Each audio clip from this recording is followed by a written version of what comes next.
بسم اللہ الرحمن الرحیم الحمدللہ السمیع العلیم صلی اللہ علی حبیبہ محمد وآلہ واصحابہ وسلم۔ محترم حاضرین کرام، طریقت کے راستے کے ہم سفر، قابل عزت علماء کرام اور پیران طریقت جو یہاں پر موجود ہیں، اور ہمارے رہبر، ہمارے محسن خواجہ ابو الجمال محمد بدر عالم جان صاحب، آپ سب کو میری طرف سے السلام علیکم۔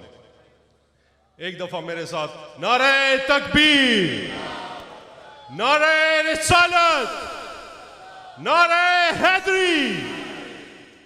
دوستو، زندگی میں پہلی دفعہ یہ نعرے کو لیڈ کر رہا ہوں آپ لوگوں کے ساتھ، اور یہ سارا فیض اس خانقاہ کا ہے جو ہم یہاں پر اس وقت یہاں پر موجود ہیں۔ میں آپ سنگیوں جیسا نہیں ہوں، میری صحبت ابھی بالکل تازہ ہے، اور کچھ ہی عرصہ ہوا کہ آپ کے اس مبارک قافلے کا ہم سفر بنا ہوں۔ ایک ادنا سا شاگرد ہوں، نہ سوچ رکھتا ہوں، نہ عقل، نہ فہم، نہ شعور، ایک خاک کا ٹکڑا ہوں اس زمین پر کہ اس زمانے کے خد و خال میں چلا جا رہا ہوں۔ میرے الفاظ کمزور ہیں، میرا علم ناقص، عمل خالی، پر ایک چیز پر اللہ رب العزت کا بہت شکر گزار ہوں کہ اس نے مجھے توفیق دی کہ حقیقت کی تلاش کروں اور راہ دکھائی اس دربار عالیہ مرشد آباد کی، کہ جہاں ہم اس وقت حضرت تربیت کے یہاں اس سائے کے نیچے کھڑے ہیں۔ دوستو، علم ذل و اجل کی عطا ہے۔ ایک بات ضرور ذہن نشین کر لیں کہ علم اور تعلیم میں فرق ہے۔ آج کل کے اسکول کالجوں میں جو تعلیم دی جاتی ہے وہ علم نہیں، ہاں وہ دنیاوی ہے، اس میں اپنی زندگی بسر کریں، معمولات زندگی کو چلانے میں وہ ضروری ہے، لیکن اصل علم وہ ہے جو انسان کو حقیقت سے آشنا کرے۔ اس کے ساتھ عمل توفیق ہے، جسے اللہ کی صفات کا مجموعہ کہا جائے تو وہ غلط نہ ہوگا۔ عمل اس کو کہتے ہیں کہ جو چیز کی معلوم ہونے کے پہلے یا بعد میں اس چیز کو انجام دیا جائے۔ اللہ نے عالم ارواح میں آپ سب کی تمام روحوں سے وعدہ لیا تھا، آپ کی ارواح پہ اپنی تجلی دکھائی تھی، آپ کو حق و باطل کی پہچان دی تھی، لیکن جب یہ روحیں زمین پر جسموں میں اور نفس کے ساتھ مدفن کر کے بھیجی جاتی ہیں تو اس کے بھٹک جانے کا خطرہ بڑھ جاتا ہے۔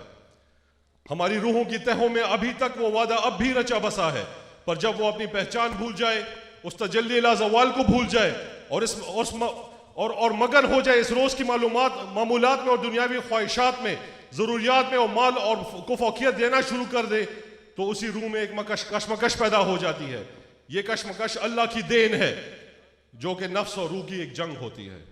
یہ کشمکش، یہ اضطراب اس کو سکون تلاش کرنے پر مجبور کرتی ہے۔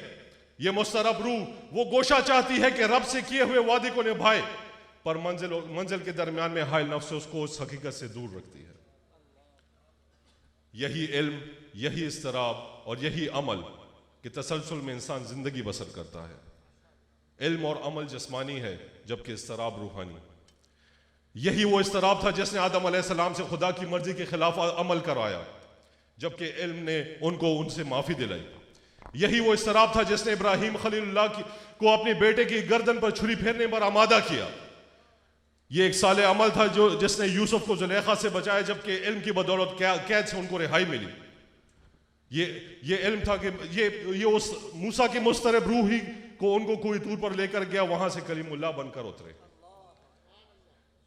یہ وہی روحانی اضطراب تھا کہ حضور پاک صلی اللہ علیہ وسلم غار حرا پر گئے، ان کو پہلا حکم یہی ہوا کہ اقرأ بسم ربک الذی، اور وہاں سے اترے تو سرور کائنات، سردار عالم، نبی و آخر الزمان محمد رسول اللہ صلی اللہ علیہ وسلم بن کر اترے۔ رب نے اپنے نام کے ساتھ ان کا نام ہی جوڑ دیا۔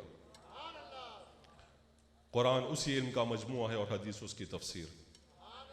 انسان کی روح میں جب یہ اضطراب، یہ کشمکش پیدا ہو جاتی ہے تو اللہ اس کے لیے راستے ہموار کرنا شروع کر دیتا ہے، اس کو صحبتوں میں بٹھانا شروع کر دیتا ہے۔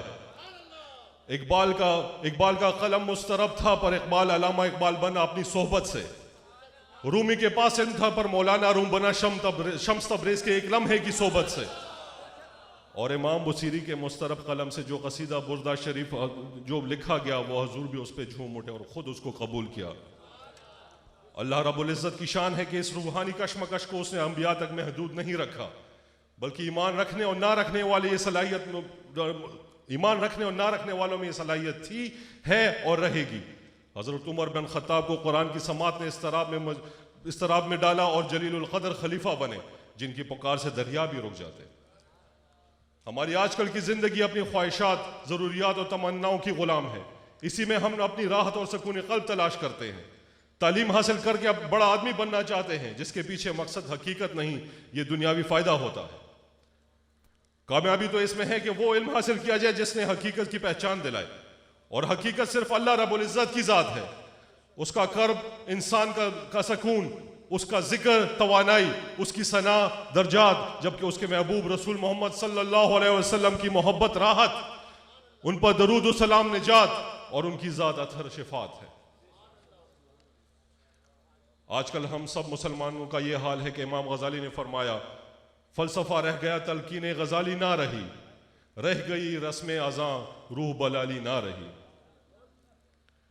لیکن آج ہم ربیع الاول کے اس بابرکت مہینے میں ایک چھت کے نیچے جمع ہیں جس کے پیچھے مقصد دنیا ہی نہیں، دنیا نہیں بلکہ حقیقت ہے. وہی وعدہ ہے جو ہماری روح نے اپنے رب سے کیا تھا. اللہ کا جتنا شکر ادا کروں کم ہے کہ اس ناچیز کو اس قابل بنائے کہ اپنے مرشد کے سامنے اپنے دل کا حال سنا سکوں. مولا ارادہ دکھاوے کا نہیں، لیکن ان لوگوں کو بتلانا چاہتا ہوں کہ جن کو آج تک صحبت نصیب نہ ہوئی کہ اس کے پیچھے کتنے راز ہیں اور کیا سکون ملتا ہے اس میں. میں آپ سب کو مبارکباد دینا چاہتا ہوں کہ اللہ نے ہم سب پر کرم کیا. ہماری ارواح نے وہ مقام پہچانا جہاں سے ہم قرب الہی اور حب رسول کا درس ملتا ہے، تزکیہ نفس کی مشق کرائی جاتی ہے. ہم سب خوش نصیب ہیں کہ اللہ کا ہم سب پر بہت بڑا کرم ہے کہ ہماری صحبت اس خانقاہ سے ہے جہاں حق اللہ کے سوا کوئی پکار نہیں اور حضور پر درود بھیجنے کے سوا کوئی معمول نہیں.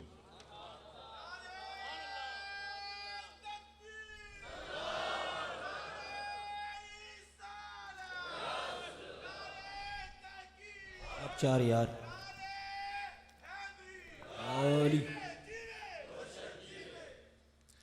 کہا جاتا ہے کہ نماز پڑھ صداقت سے، ذکر کر خلوص سے، آنسو بہا ملامت کے. یقین کریں اس کی سمجھ تب آئی کہ جب صرف تبرک اور ملاقات کی خاطر اس درگاہ کے دروازے کے اندر گیا، اور دوسرے ہی لمحے شیخ الطریقت بدر عالم جان صاحب کے ہاتھوں میں ہاتھ دے کر ان کے مبارک ہاتھ مجھے بیعت دے رہے تھے. میں اس کے بعد ششدر رہ گیا، اور اس کے بعد مجھے اس بات رب العالمین اور رحمت العالمین کی نسبت کی حقیقت مجھ پہ کھلی. دوستو، جس زبان پر شاید کبھی ذکر ہوتا آج تسبیح لباس کا حصہ بن گیا ہے. جو ماتھا روایتاً سجدہ کرتا اب نوافل پڑھنے کے لیے بیتاب رہتا ہے.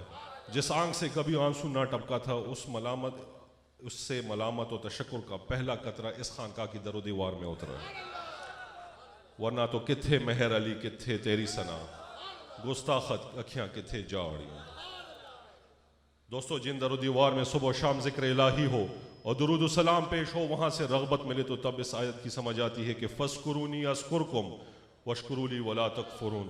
اور اس کا مفہوم کسی نے بیان کیا ہے کہ اللہ فرماتا ہے کہ اے میرے بندے، تو میرا ذکر کر میں تیرا ذکر کروں گا، تو میری تعریف کر میں تیری تعریف کروں گا، تو میری توصیف کر میں تیری توصیف کروں گا، تو مجھ سے محبت کر میں تجھ سے محبت کروں گا، تو مجھے مولا کہہ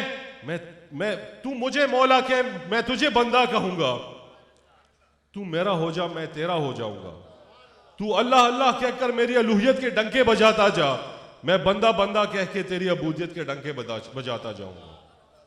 ہم اس در پر بیٹھے ہیں جس کی بنیاد قرب الہی اور نسبت گنبد خضرا ہے. ہم نے یہاں سے اٹھنے سے پہلے خود سے وعدہ کرنا ہے کہ سرور کائنات محمد صلی اللہ علیہ وسلم کے ان آنسوؤں کی لاج رکھیں جو انہوں نے فخر سے بہائے تھے کہ جب ان کو ہمارے بارے میں بتایا گیا کہ بنا دیکھے اتنے عاشقان رسول ایک چھت کے نیچے ان پر درود و سلام بھیجا کریں گے. ہم نے ان کی دہائیوں کا پاس رکھنا ہے جو رب کی بارگاہ میں انہوں نے ہماری شفاعت کے لیے بہائے.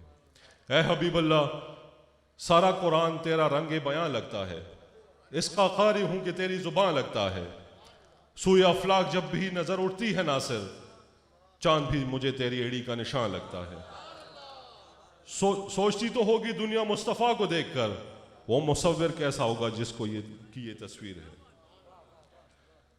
خطیب نہیں ہوں، حکم ہوا تھا حضرت کی طرف سے کہ اپنا کچھ اظہار کر سکوں.